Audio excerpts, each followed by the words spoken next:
Hi, my name is Eric Link, and today I'm going to be going over the cellular response to disease. So, first up, there are some key terms that we need to know. We need to know what a disease is, and that is the process that obstructs the body's normal physiological functions. So, this can be any variance in a negative way from the normal procedures that go on and take place within the human body. Next up, we have pathophysiology, and this is the study of diseases or the study of the negative disruptions that go on within the human body. And finally, we need to know what pathogenesis is, and pathogenesis is just the clinical course that the disease takes. So, moving on, we're going to go through the disease process, specifically the etiology of it. So there are some different types of diseases that we need to know. First up is genetic, and this is an abnormal mutation or change in someone's DNA sequence. So these genetic things are usually prevalent at birth, which is different from our next one, which is acquired diseases. And these are diseases that begin during someone's lifetime and are not present immediately at birth. There are also multifactorial diseases, and these are diseases that are caused by multiple genetic or environmental factors that take place around someone or in someone's body.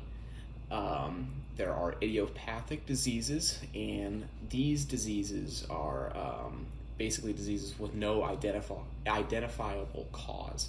So we don't know exactly what the root cause of the specific disease is.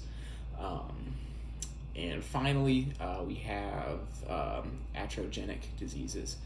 And this is a disease caused by complications or ill effects from medical supervision.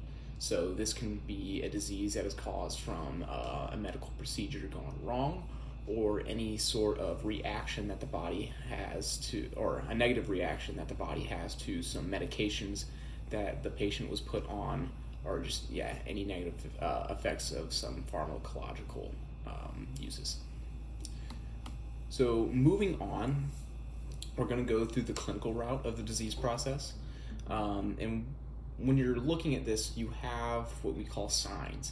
And these are what observable phenomena that are going on. So these are the things that you can look at and see what is going on with a patient that can identify that disease. This is different from symptoms, which these are things that are being stated by the patient to you, the practitioner, and you are noted that in your you're noting what the symptoms are in your physical examination. And then finally, you also have laboratory values. These are just metrics that come back from after you've run tests. So example would be like you see a variance in like someone's cholesterol, triglycerides that you see from their blood work, and then you can take action and find the root cause and identify what disease is there. And then for our next two, we're looking at outcome. This is referred to as the sequelae of the disease, and that means it's the consequence of the disease. So outcome, if you look at it from the perspective of this is what the disease does on the body, and this is what happens to the human body when that disease runs its course, and which is a little bit different than the prognosis. The prognosis is just the expected outcome of the disease. So it's very subjective, and depending on the patient's state of health that they're currently in, a doctor or a medical supervisor will give the prognosis or just the expectation of what should happen to the human body as this disease runs its course. So we're going to move on and start talking about cellular injury. Specifically the mechanisms that go on when cellular injury takes place. First off, you have physical injury. You have, so this can be any sort of deformity of the cell itself, This can be like damaged organelles within the cell. So those are going to be sort of just the physical things that happen to the cell itself. Next up, we have a deficiency of necessary substances in the cell. So this is if the cell is just not getting whatever it needs to function correctly. So this can be such as like a lack of ATP, a lack of oxygen, that kind of stuff. So it's just not getting everything it needs in order to operate normally. And then finally, we have the interruption of a normal process. It can be caused by different things, but basically when it comes down to it, the cell is not performing the process it is meant to be doing. Something's gone wrong, and we need to find out why.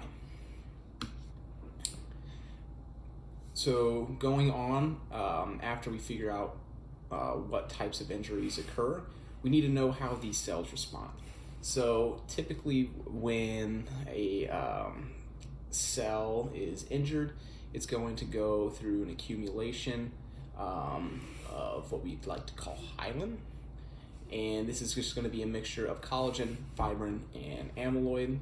And these substances are going to come together and help try and repair the cell and basically get it back up and going 100% and working as it needs to work and function in the human body.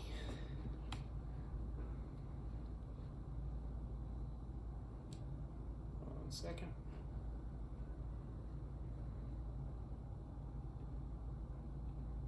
There we go. All right. And then for the last slide here, we're just going to go over the alterations that can occur within cellular injury. So we have a few key terms. One of them is going to be atrophy. So this is just a reduction in the cell size.